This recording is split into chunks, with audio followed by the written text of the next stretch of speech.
First at 4, a settlement in the Flint water crisis could make history. The dollar amount and who's getting the most help.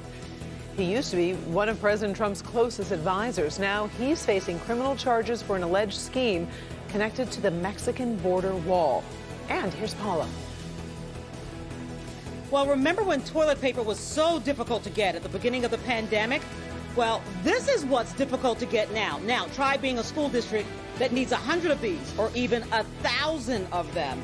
We'll have a live report. But, Ben, at least it's a gorgeous day. It sure is, Paula. The sunshine is back and humidity still in check, but the heat has started to inch up, and I think you'll be surprised how much of that heat is in the back of the forecast. We'll look at all of that right now. First at 4. Live from downtown Detroit, home of WDIV and Click on Detroit, Local 4 News First at 4 starts now. Good afternoon. I'm Karen Drew. First at 4, a big breakthrough in the Flint water crisis. Today, the state announced a $600 million deal for people harmed by lead-tainted water. The settlement follows 18 months of negotiations and impacts hundreds of cases in state and federal courts. It would establish a fund in Flint, and people impacted could seek compensation. Nearly 80% of the money will go to children. They were especially vulnerable when the city switched its water source to the Flint River to save money. Another 18% will be set aside for adults and property damage. About 1% will go to businesses. We reached this settlement because further delays were unacceptable, and I want to acknowledge that Flint residents have been beyond patient. We recognize that the settlement may not completely provide all that Flint needs. Governor Whitmer says the state is still working with Flint on lead line replacements, improvements to the drinking water, and nutrition programs for children. Now, if the settlement receives final court approval, it is likely to be the largest in state government history. So how are Flint residents reacting today? Hank Winchester spent his day in Flint. He'll continue our coverage tonight at 5. The city of Royal Oak is remembering a city commissioner who died today. The city posted the news of Kim Gibbs' death on its website this afternoon. She was in a car accident back on August 1st. Her car was totaled, but she seemed okay. Then, on August 5th, her mother got concerned about Gibbs, who was found unconscious, rushed to the hospital, and never recovered. The city is asking for prayers for her family and friends during this difficult time. The body of a missing pastor has been found in Lake Erie. Father Stephen Rooney was one of 2 men missing when a boat capsized in Grosse Ile on Sunday. Rooney was a priest at St. Joseph Catholic Church in Trenton. A fishing charter found his body this morning in the water in Frenchtown Township, 14 miles from the scene of the accident. The body of Robert Childs was found on Tuesday. Investigators are still looking into what caused the boat to capsize. Here's an update on a big story that we've been following involving Detroit teachers. The Detroit Federation of Teachers has voted to authorize a strike if they can't get a new contract and address COVID safety concerns. Yesterday's vote allows the union to call a strike if negotiations break down. Union leaders say 91% of the membership supported the authorization, plus 80% want to teach remotely. The school district says it's confident it can reopen schools safely with in-person instruction. Negotiations continue with classes scheduled to begin September 8th. You know, when it comes to weather like this, we don't mind being a little repetitive. It's another comfortable summer day out there. Let's send it over to Ben to see how things will be shaping up this evening. Yeah, Karen, we've definitely lucked out compared to where we've been for most of summer, but we can start to see those temperatures inching upwards as we head into the next couple days. Already at 80 degrees, but that heat that's building out there in the Central Plain states is on its way here. We do have another pleasant night. Humidity is not our problem tonight. We're going to see those numbers fall into the 70s and eventually 60s. However, we've got a new drought monitor that's been posted. We're going to update you on that and 2 potential tropical impacts to the U.S. in the next few days. It's going to be a quick moving system, both of them, and we'll check them out for you in just a few minutes. Karen. All right. Thank you, Ben. Federal prosecutors say Steve Bannon promised to help build President Trump's border wall, but he helped himself instead. The man who once worked in the Trump White House was indicted this morning for conspiracy to commit wire fraud and money laundering. Bannon and 3 associates are accused of raising $25 million for the We Build the Wall campaign, but then using hundreds of thousands of dollars for personal expenses. Bannon is expected in court later today. All eyes will be on Joe Biden tonight as he formally accepts the Democratic nomination for the White House. But President Trump is not allowing his opponent to have that moment in the spotlight without some competition. Kimberly Gill tracking the latest of the 2020 campaign as it really does shift into high gear, Kim. It does. Hi, Karen. Good afternoon. The COVID pandemic has led to a more subdued presidential race until now as we reach a key milestone. Many Democrats are still celebrating that historic moment when Senator Kamala Harris accepted the vice presidential nomination and urged Americans to make a change. We must elect a president who will bring something different, something better, and do the important work. A president who will bring all of us together, Black, white, Latino, Asian, Indigenous, to achieve the future we collectively want.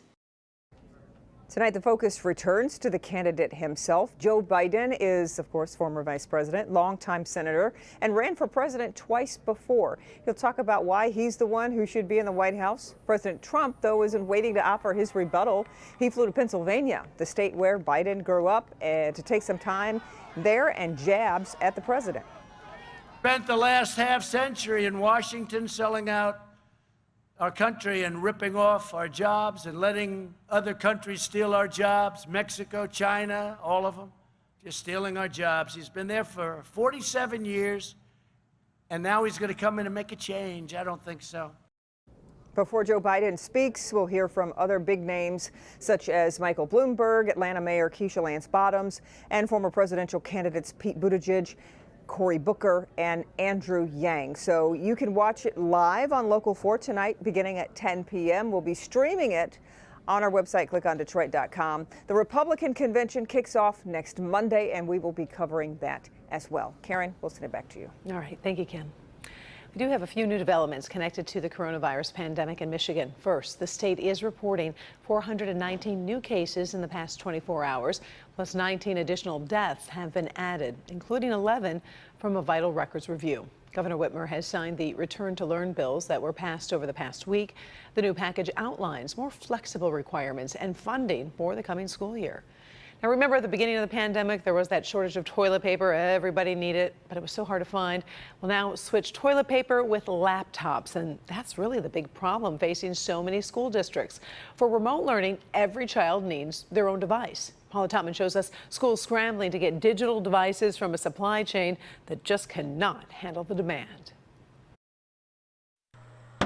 Parents trying to secure laptops and devices so their children can start remote learning in the coming days may have some onesie-twosie luck on various websites, but for the school districts still trying to get devices in the hundreds or even thousands, it's a different story altogether. We placed an order back at the end of May for 11,000 Chromebooks, and we initially had a date of August, and then it moved to September, and now it's December.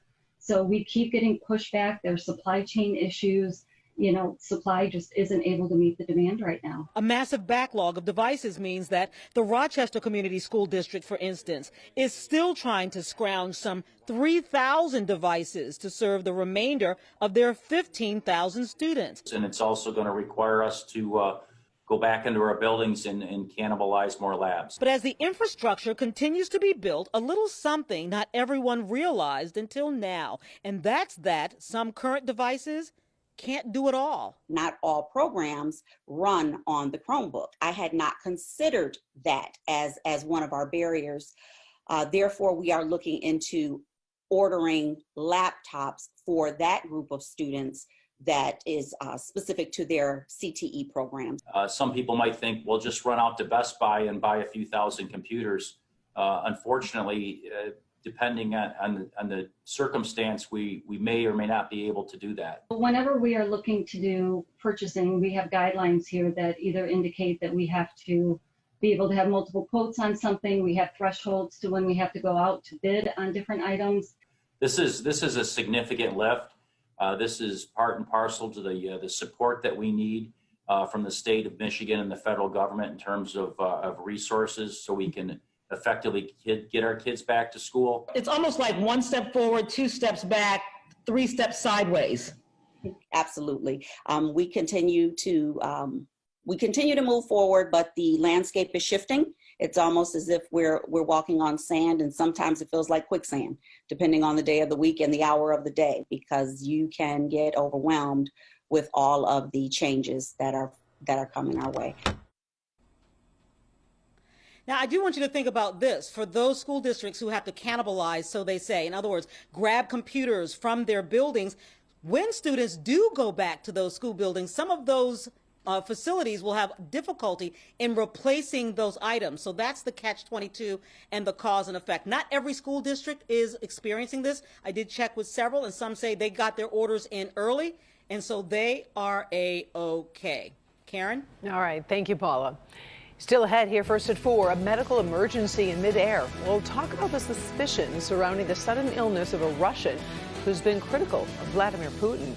Also ahead, what goes up must come down. The story behind this $6 million catch in the middle of the Atlantic Ocean. Up first, a police chief takes responsibility for a frightening mistake. This mother and her children should not have been subject to this type of behavior. What happened to that family and the explanation behind